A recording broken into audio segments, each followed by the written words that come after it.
Welcome back. Bienvenidos. Flynn's on the Fly, special edition, part 3? Parte tres. Tres.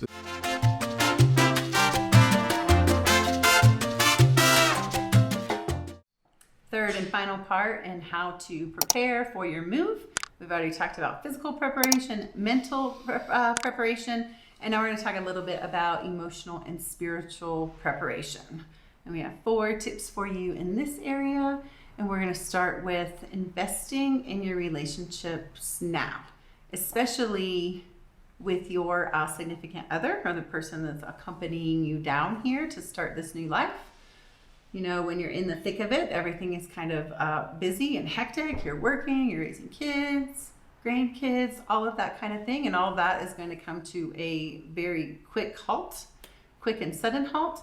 And we feel it's really important to have conversations beforehand regarding what your expectations are, what your hopes and dreams are, and how you feel like this is playing out. Because I feel like sometimes we don't verbalize these things. We just assume the other person's on the same page. And then when you get to whatever new project you're starting, it's like, what's happening? And everybody's got expectations. Everybody thinks they know what it's going to be like or what this new life is or why you even want to take this new life on. You know, what change are you trying to push or create or have? You know, what is the experience that you're looking for? And those things need to be out in the open. And the more you're willing to talk about it, the more you're going to kind of bring to the surface some of those things that you may not have even been aware of before. And it'll be like, oh, I didn't know I had that expectation, or, oh, I thought you felt this way about that. And the more you can get on the same page before you come, the more you'll be able to adapt and roll with it once you're here. And if these are skills that you don't currently have, this gives you a time to really work on those and build more relationship. Because when the two of us, you know, moving into Ecuador, we've had to rely on each other more than we did in the past. I mean, we are around each other a lot more than we were in the beginning, ever. So if you can't communicate and if you're not used to that kind of interaction, you really need to practice. You know, relationships take work, communication takes work, and everybody can learn new skills.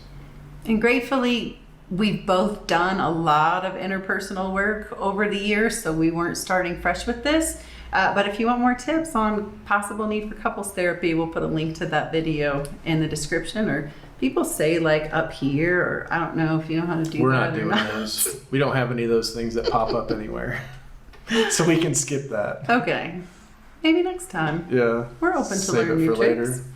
So the third thing is you find whatever you look for, and your vibe attracts your tribe. It is so, so true. And this applies to like everyday life wherever you are right now. Like if you look for reasons to have a shitty day, you are going to find those reasons. You're going to feel validated and convicted by them. And if you look for reasons to take joy in small things and celebrate small wins, then that will be what you experience. And like if you come here and you really focus on everything here that's different from where you were, and you kind of get stuck on that or triggered by it, that's going to make your experience more challenging.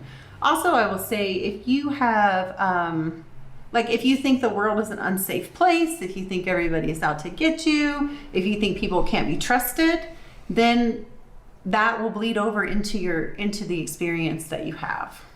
Yeah. And a really good tip is to, if you're not already, practice gratitude. Really be grateful for the things that you have in life, that you know in life. Even be grateful for the adversities that you have in life, because all those things are part of your life, whether you like them or not. And they're all leading you somewhere or giving you opportunities. And you can go dragging your feet, or you can go willingly. Yep. I was to say, you can like ride the wave, or you can get pummeled by it. To me, it sounds more fun. Change is the constant, no matter what. And it doesn't have to be change to Ecuador, but if you're going to move to Ecuador, this is some big change. He's being so much nicer explaining it to you than when he looks at me and says, "Did you do a gratitude list today?"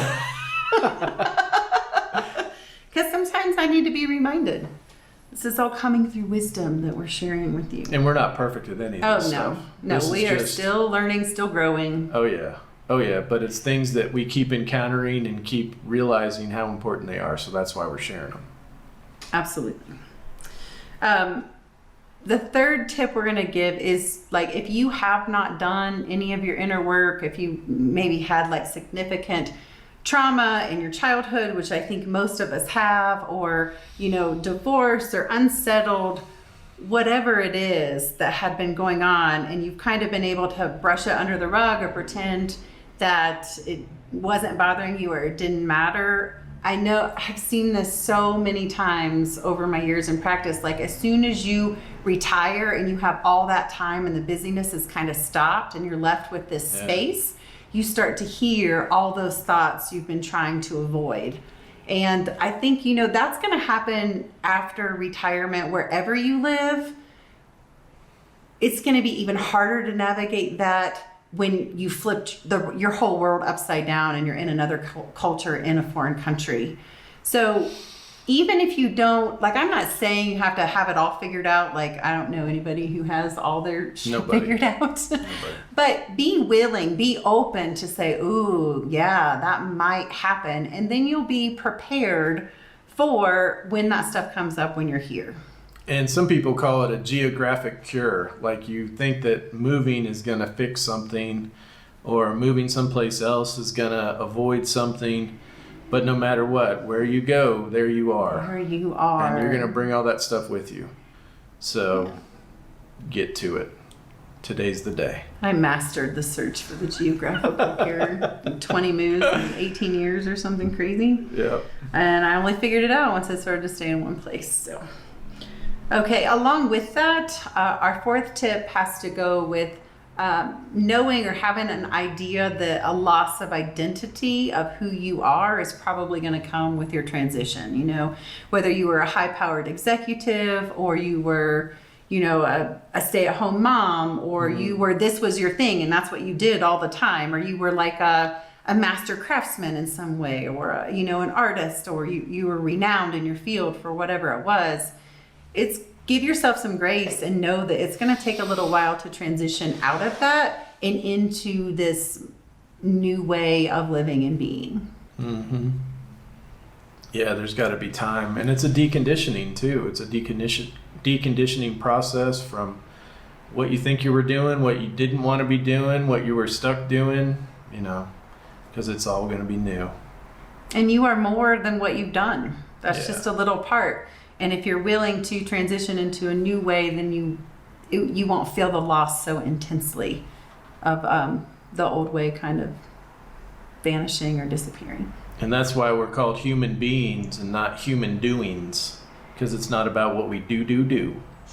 It's about who we be. Yeah.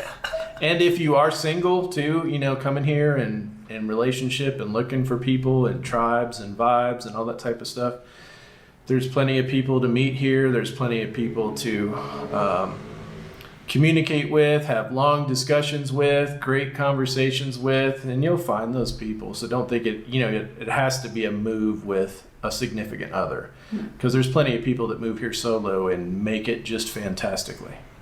And if you do some of this work, you might come solo and then be partnered. If you want to be. If you want to be. Not everybody has to be partnered. Nobody has to be anything. Yeah, just be you and be happy and make the world better. Make this place better. All right, we hope you found this series helpful. And if there's anything we didn't cover that you would maybe like our insight on, feel free to leave us a comment. Or if you think, oh, you're totally wrong, you can leave that comment too. We're probably not going to listen to you or anything. But... If you got a bunch of questions, send them to somebody else. All right, friends, that's all we have for today. Peace. Peace out. Whoop, whoop, whoop, whoop, whoop, whoop, whoop, whoop.